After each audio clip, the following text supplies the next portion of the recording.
얼마나 많은 환자를 얼마나 빠르게 처리하느냐.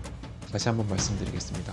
환자를 보는 것이 아니라 빠르게 처리한다. 병원은 급격히 무너지게 됩니다. 그리고는 치료를 기다리는 환자만 남습니다. 요즘 한국 치과 의사들 사이에서 공공연하게 나오는 말이 있습니다. 이제는 실력보다 얼마나 오래 버티느냐가 더 중요해졌다. 이런 말이 왜 나오게 됐을까요? 최근 몇 년 사이 강남 수도권을 포함해 갑작스럽게 문을 닫은 치과들, 그리고 치료를 받다 그대로 멈춰버린 환자들. 이제 치과는 어디가 잘하냐 이전에 끝까지 책임질 수 있느냐를 먼저 봐야 하는 시대가 됐습니다.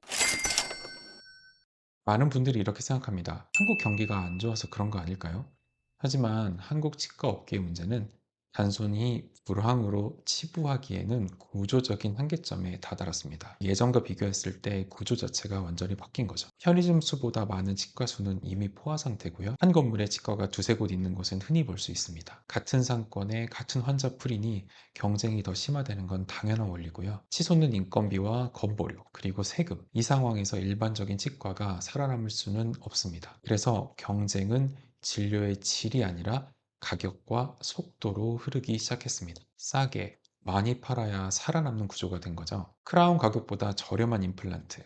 광고 많이 보셨죠? 이 가격, 환자 입장에서는 굉장히 매력적입니다. 하지만 치과 내부에서 보면 이건 치료가 아니라 유통 구조에 가깝습니다. 마진은 극도로 낮고요. 대신 환자를 많이 봐야 하고, 치료 시간은 짧아야 하고, 사후 관리는 당연히 뒤로 밀리게 됩니다. 이런 구조에서 병원의 목표는 아주 단순해집니다. 얼마나 많은 환자를 얼마나 빠르게 처리하느냐.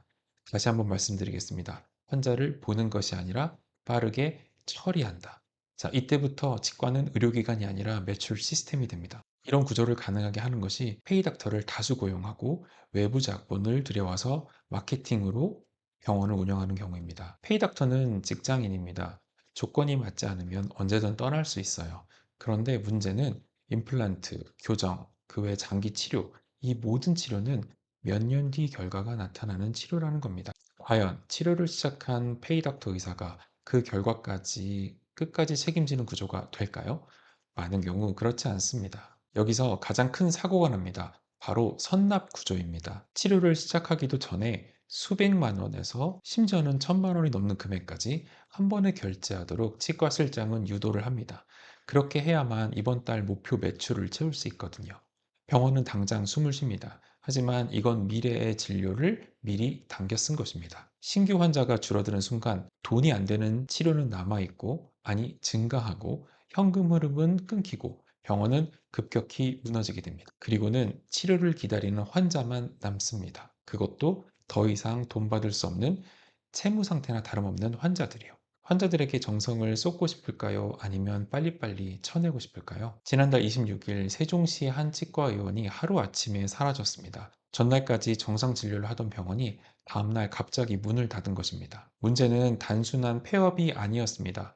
이미 임플란트를 위해 발치까지 끝낸 환자들, 일가족 치료비로 수천만 원을 선결제한 환자들이 그대로 남겨졌습니다. 원장은 연락 두절되고 직원들의 연락조차 받지 않았죠.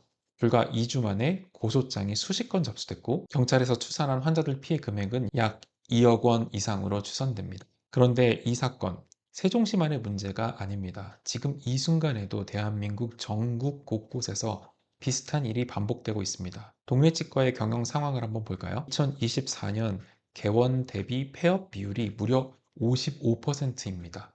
치과 두 곳이 문을 열면 한 곳은 곧 문을 닫는다는 뜻이죠. 30년 전과 비교하면 폐업률은 8배 이상 증가했습니다. 치과 5곳 중 한 곳은 5년도 버티지 못합니다. 이제 치과는 안정적인 직업이란 말은 통계적으로도 더 이상 맞지 않습니다. 2000년대 초반 임플란트가 대중화되던 시기를 기억하시나요? 그때는 임플란트가 개당 150에서 250만 원 정도 했고요. 병원급은 300만 원 이상, 400만 원까지도 받기도 했습니다. 건강보험 적용도 없을 뿐더러 전액 비급여였죠. 임플란트와 관련된 경쟁은 거의 없었고요. 임플란트 기술만 있으면 환자가 알아서 찾아왔습니다.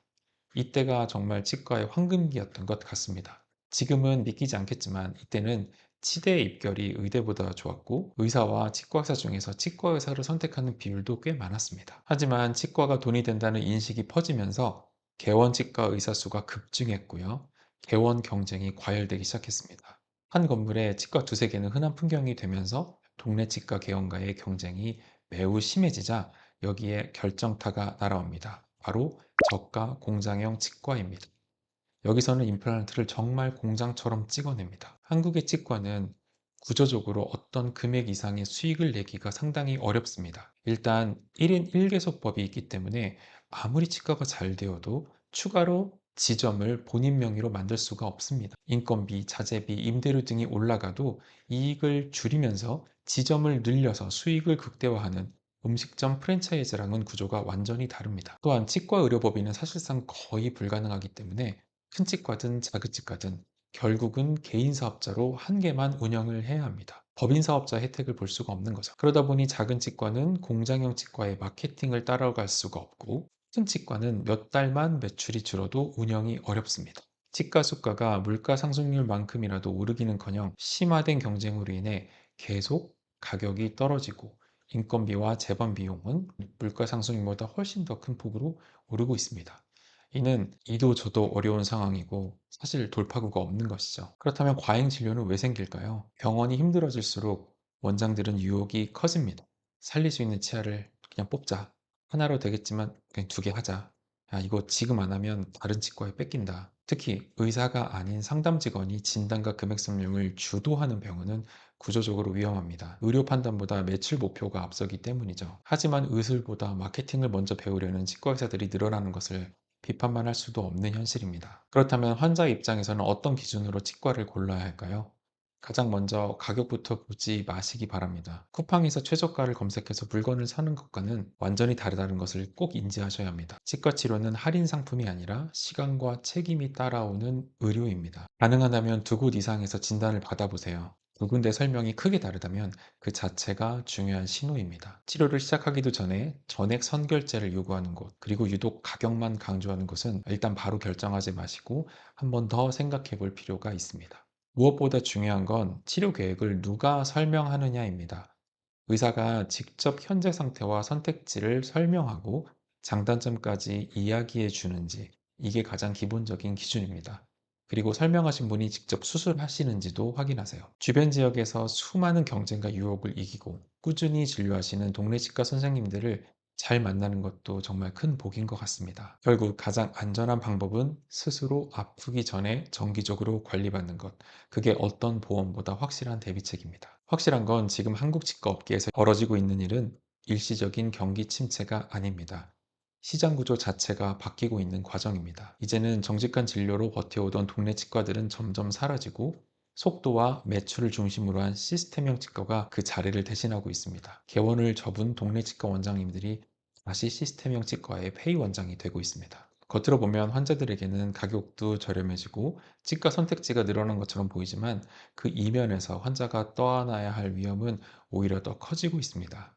치과 치료는 한 번의 선택으로 끝나지 않습니다. 그 선택의 결과는 수년 뒤까지 이어질 수밖에 없거든요. 그래서 치과는 가격보다 책임이 먼저여야 합니다. 예전에 본인 이름을 걸고 동네 치과를 운영하시던 분들은 하나둘씩 사라지고 있습니다. 지금 사라지고 있는 것은 단순히 치과 간판이 아니라 환자가 안심하고 치료받을 수 있었던 환경일지도 모릅니다. 다시 한번 말씀드립니다. 치료를 시작하기도 전에 전액 선결제를 요구하는 곳이 있다면 꼭 의심해 보시기 바랍니다. 지금까지 미국 치과 의사 닥터 황이었습니다. 영상이 공감이 가신다면 구독과 좋아요, 그리고 기분 좋은 댓글 부탁드립니다. 감사합니다.